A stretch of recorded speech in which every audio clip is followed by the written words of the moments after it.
Hi, drinking a comfortable little bourbon tonight. This is a Basil Hayden toast version. So it's their traditional familiar looking bottle. What it basically is, they introduced this in August or so of 2021. It is their mash bill has been significantly changed, in my opinion. That's not a technical fact. That's just, to me, it seems like a significant change. Just in two ways. One is that they replaced the rye in their mash bill with brown rice. So you got to think that's important.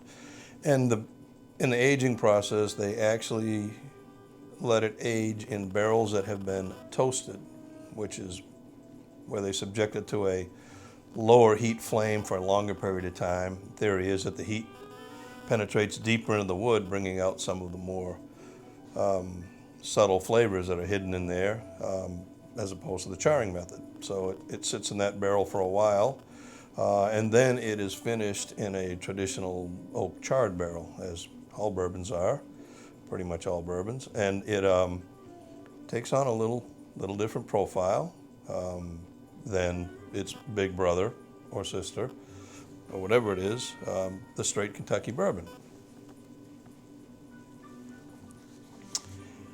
For me, I experience a bourbon that's a little lighter on the tongue, if you will, than comparing it to the straight Kentucky Basil Hayden, or the straight Basil Hayden bourbon, I should say. It's a more subtle profile. It doesn't hit you anywhere near as aggressively. You do get the traditional oak and get a little bit of that vanilla finish. It lingers a while. It doesn't just disappear. It's very nice. I think for me, there are times when I just want a dram that's easy on the mouth and hence more refreshing, if you will. Something that is easier on the palate, doesn't assault it as much than some of the bolder expressions of whiskey out there. I appreciate those too, but not every day.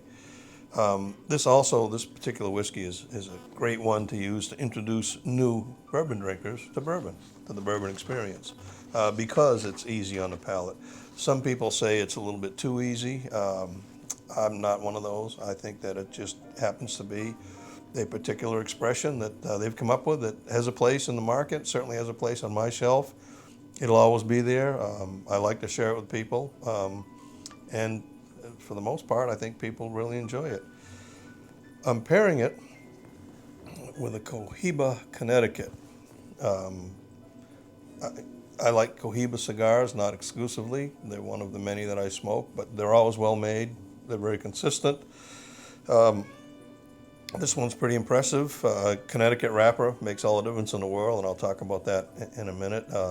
It's got a lot of different, it's got Brazilian, Dominican, a couple of different Dominican leaves in there, some Nicaraguan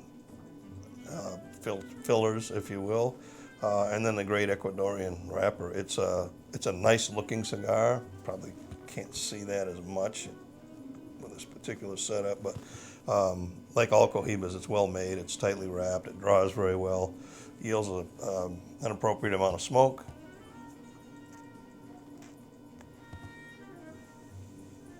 And it works well with that whiskey. Works very well with it. I can still taste the whiskey after having a hit of this, which is interesting. After I tell you that it's a relatively mild whiskey. But as I said, it lingers, and it goes so well with this cigar that this doesn't chase it away. Well, having said that, I will tell you that if I'm looking for a cigar to pair with bourbon, and I don't have any great ideas, I haven't been inspired by somebody to try something, I know that I can always go to a Connecticut leaf, a Connecticut wrapped cigar, and I believe they will always go with a bourbon. Got to be some exceptions out there. I'll probably find some, but this has some creamy notes, that a lot of Connecticut wrap cigars do. This one you get a little bit of fruit, a little bit of nuts. I don't get a lot of fruit, but there's a little bit there. But very similar to what you expect to find in a bourbon. Some of the same words, so it makes sense. The Connecticut wrap cigars tend to be in the medium and mild range. Certainly there are some bold ones out there as well. But I've tried a lot of them. I can list off a few that I think will pair well with most bourbons. The HC Series white cigar, I've got one of those sitting right here. This thing will work with a lot of bourbons. Whoa. I don't know my left, my right. You can't go wrong with that. A Rocky Patel, Connecticut. Very nice stick to drink with bourbon.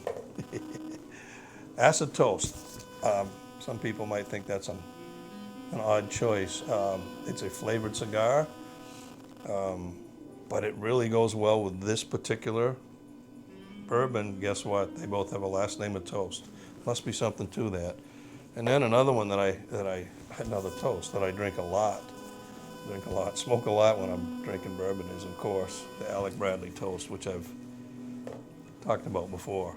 But I will say for this particular pairing and other bourbons that are on the less aggressive side, I really like the Cohiba Connecticut. It's a user-friendly cigar, as those whiskeys tend to be. And it works equally well with some scotches, less so with ryes because ryes tend to be a little bit more spicy, if you will. So if you're looking for something to pair with a bourbon, I believe this is a great cigar to do it with. If you have this cigar, the Connecticut Cohiba, you're looking for a bourbon, you can't go wrong with a Basil Hayden Toast. So if you get a chance, give it a try. It'll be refreshing, light, and enjoyable. Gentle on your mind.